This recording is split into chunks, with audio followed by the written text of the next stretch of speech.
सारनाथ से। और तो ऐसी ही चीज़ें उन्होंने ली। भारत में संविधान के अंदर 80% नीतियाँ सम्राट अशोक की नीतियाँ नियत की उन्होंने। अगर संविधान की बात करें, अगर भारत में पूर्ण रूप से लागू हो जाए तो किसी को कोई कष्ट नहीं होगा। लेकिन दुर्भाग्य भारत का ये रहा है कि हम लोग मुट्ठी भर लोगों को सिस्टम सौंप देते हैं।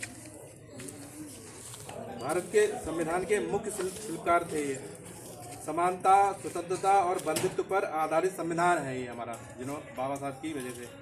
आप देखते होंगे जैसे वोट डालने जाते हैं हम लोग, तो एक ही वोट डालते हैं सभी लोग, चाहे कोई मुख्यमंत्री हो, चाहे कोई सीएम हो, चाहे एक आम नागरिक हो। तो एक वोट डालने का अधिकार सबको दिया उन्होंने, 18 वर्ष से ऊपर, चाहे महिला हो चाहे पुरुष हो। और शिक्षा का अधिकार समानता से दिया गया। हालांकि महात्मा ज्योतिराव फुले ने इसकी शुरुआत की थी शिक्षा की, और इसको कानूनी जो रूप दिया वो बाबा साहब ने दिया संविधान में लिख के।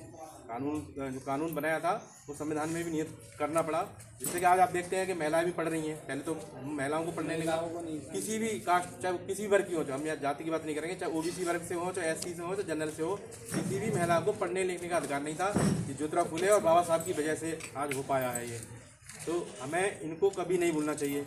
अगर हम भूल गए तो 4 लाख लोग बैठे हैं और वो बहुत जल्दी ही ख़त्म कर देंगे इन चीज़ों को। अगर भारत का संविधान बदल दिया, अब ये चीज़ में करते भी रहते हैं, मनुस्मृति को लाना चाहते हैं, जिसमें हम लोगों को पढ़ने लिखने का अधिकार छीन जाएगा, प्रॉपर्टी रखने का अधिकार छीनना चाहते हैं। बीच बीच में देखा होगा किस कानून लाए थे, ऐसी नीतियाँ लाकर सिस्टम छीनना चाहते हैं हमारा। लेकिन देश की जनता जागरूक है तो बीच बीच में आंदोलन भी कर देती है। और ये सब संविधान ने हमें वो दिया है हमें, जैसे विचारधारा को मानने की स्वतंत्रता संविधान ने दी है। हालांकि संविधान ने ये चीज़ें दी हैं तो झूठ ज़्यादा फैलाते हैं लोग, झूठ फैला रहे हैं। तो हम लोगों को जागरूक होना जरूर पड़ेगा, इसलिए वो झूठ फैला रहे हैं तो हमें सत्य को भी तेज़ी से फैलाना पड़ेगा, और नहीं तो झूठ हावी है इस समय। और हमें और हमारे बच्चों को संविधान पढ़ाना चाहिए, संविधान के अंतर्गत ही काम करना चाहिए। योगदान और उपलब्धियाँ क्या हैं बाबा साहब की? भारत के प्रथम कानून मंत्री बने थे। स्वतंत्र श्रमिक दल की स्थापना की इन्होंने, इंडिपेंडेंस लेबर पार्टी, है ना। मतलब मजदूरों के लिए इन्होंने क्या नियम बनाया, पहले क्या था 13 से 14 घंटे काम करना पड़ता था लोगों को। तो इन्होंने नियम बनाया संविधान के तहत कि 8 घंटे से ज़्यादा कोई जॉब नहीं करेगा। लेकिन अब बड़ी बात यह है कि संविधान में नियत है कि 8 घंटे से ज़्यादा जॉब नहीं करेगा, लेकिन प्राइवेट में आप जॉब करके देख लो, 10 घंटे से कम जॉब, 10 घंटे से पहले निकलने नहीं देते हैं वो।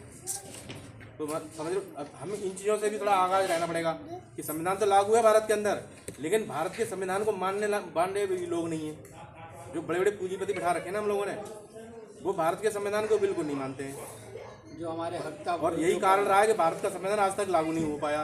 बाबा साहब ये भी कह के गए थे, अगर भारत का संविधान गलत हाथों में रहा तो ये गलत साबित होगा। तो वही हो रहा है देश आज़ाद होने के बाद, और हम लोग आपस में लड़ रहे हैं। वो जो चालाक लोगों की जो हमारे अंदर विचारधारा होती है ना, तो वो विचारधारा हमें जातियों में बांटे रखती हैं। वो चाहते ही हैं चालाक लोग कि हम लोग जातियों में ऐसे बंटते रहें और आपस में लड़ते रहें। तो ये चीज़ें हमें समझनी पड़ेगी कि आने वाले समय में अगर हम लोग जागरूक नहीं हो पाए तो हमारे बच्चों की ये शिक्षा भी छीन लेंगे। आप देख ही रहे हो सरकारी स्कूल कितने सारे बंद कर दिए हैं इन लोगों ने। तो थोड़ा हमें समझदारी से काम करना है, अपने बच्चों के हित के बारे में सोचना है। हम लोग बाबा साहब की वजह से, ज्योतिराव फुले की वजह से पढ़ लिख गए, तो थोड़ा बुद्धि का यूज करें हम लोग, नहीं तो इससे बड़े तो अनपढ़ सही थे हमारे बुजुर्ग, है ना। तो पढ़ने लिखने का कुछ तो आप दिखाएं भारत के अंदर कि हम भाई पढ़े लिख गए तो अब अत्याचार नहीं सहेंगे। मैं भी इससे पहले जागरूक नहीं था 2016 से, लेकिन मैंने समाज में उठना बैठना चालू किया तो मैंने समझा इन चीज़ों को। तो आपने देखा हो मेरे अंदर परिवर्तन 2016-17 के बाद कितना परिवर्तन आया, और आगे भी मैं इसी विचारधारा को फैलाऊंगा। यही हमारी मूल विचारधारा है, बाकी तो हम भटके हुए हैं।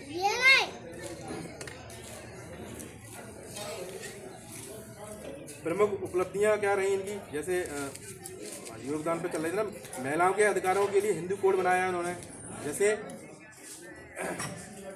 हिंदू कोड बन क्या है, जैसे जो पुरुष होता है वो एक ही विवाह करेगा, ये कानूनी तो है, अगर दूसरा विवाह करेगा तो कानून जुर्म है। और भी है, जैसे लड़की को और लड़के को प्रॉपर्टी में बराबर अधिकार दिलवाया बाबा साहब ने, है ना, बराबर का दर्जा दिया महिलाओं को और पुरुषों को। तो हमें पूजा किसकी करनी चाहिए? काल्पनिक लोगों की या बाबा साहब की, जिन्होंने हमें। और हमारी रक्षा कहाँ से होती है? अगर हमें कोई दिक्कत परेशानी आती है तो हम कोर्ट कचहरी जाते हैं ना, संविधान की सड़क में जाते हैं।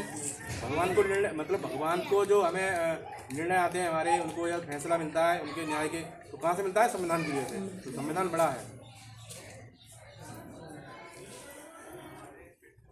इन्होंने बौद्ध धर्म को ग्रहण किया था 1956 में, मानवता दृष्टिकोण के हिसाब से। इसके बाद प्रमुख उपलब्धियां क्या रही इनकी? इनको भारत रत्न 1990 में मिला था, है ना।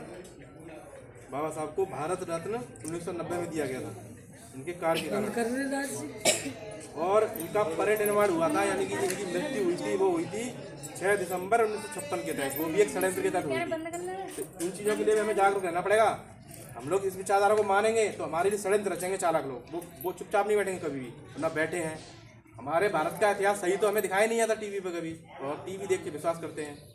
अगर आप भारत के संविधान को पढ़ो, किसी भी एक महापुरुष को पढ़ लो आप, चाहे संत गाडगे को पढ़ लो आप, है ना, किसी एक महापुरुष को पढ़ लो तो आपकी आंखें खुल जाएंगी। हम कहाँ चल रहे हैं, हम लोग किन लोगों को मजबूत कर रहे हैं। वो मुट्ठी भर लोग हम पे शासन कर रहे हैं, वो मुट्ठी भर लोग अपनी चीज़ चला रहे हैं, भारत के संविधान को बिल्कुल नहीं मान रहे। जैसे रिजर्वेशन लागू है 27% ओबीसी वर्ग के लिए, और रिजर्वेशन क्या चीज़ है ये भी जानने की जरूरत है। चाहे सरकारी नौकरियाँ हो, चाहे सरकारी ठेके हों, पट्टे हों, चाहे प्राइवेट सेक्टर हो, चाहे न्यायिक क्षेत्र हो, चाहे प्रशासन हो, मीडिया हो, इन सब में हमारा 27% रिजर्वेशन मिलना चाहिए पिछड़ों को। एससी को 22.5% मिलना चाहिए। तो क्या मिल गया क्या हमें? बड़ी मुश्किल से पिछड़े वर्ग को 36 साल हो गए भारत के संविधान को आरक्षण लागू हुए पिछड़े वर्ग को। तो 1990 में लागू हुआ था 27% रिजर्वेशन। बड़ी मुश्किल से 5 से 6% मिल पाया, वो भी चतुर्थ क्लास की नौकरियों में, तृतीय क्लास की नौकरियों में। फर्स्ट सेकंड में तो पहुंच ही नहीं पाए। फर्स्ट सेकंड में कौन सी नौकरियाँ आती है? जज बनना, डीएम बनना, मेरे ये होती है नौकरियाँ फर्स्ट पे। कहाँ है हम लोग बताओ? ओबीसी वर्ग के कितने हैं? और वो लोग बिना पेपर के, बिना इंटरव्यू के बन जाते हैं। और हमारा जो अब बताओ, जब 6% मिल पाया 36 सालों में हमें, तो बाकी किसने खाया भाई? 100 में से कोई चीज़ बढ़ती है, ये चीज़ समझ नहीं गया बड़े गहराई से, क्योंकि मैं बार बार नहीं ये चीज़ कर पाऊँगा, साल में कभी मौका लेगा। ये बताओ कोई चीज़ बढ़ती है 100 में से बढ़ती है, तो 27% पिछड़े को दे दिया और 22.5% एसटी को दे दिया, तो कितना बढ़ गया? 49.5% बढ़ गया।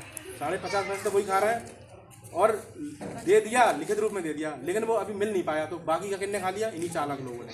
हमारे जाति प्रमाण फर्जी बनवा के ओबीसी वर्ग के वो नौकरियां कर रहे हैं हमारी जगह, सरकारी ठेके ले रहे हैं, आरक्षण उस पर विरोध करते चल रहा है। और हम लोग जागरूक नहीं है अपने अधिकारों के लिए, हमारे आरक्षण में विरोध करते हैं ये लोग। और तो हमारे लोगों को जो मिल रहा है हमें, हमारे लोगों से क्या कहते हैं मालूम? अरे ये आरक्षण की वजह से ये दिक्कत हो रही है, तुम इसी वजह से तो नहीं आगे बढ़ पा रहे हो, आरक्षण की वजह से ये जो काबिल नहीं है वो बढ़ जाता है।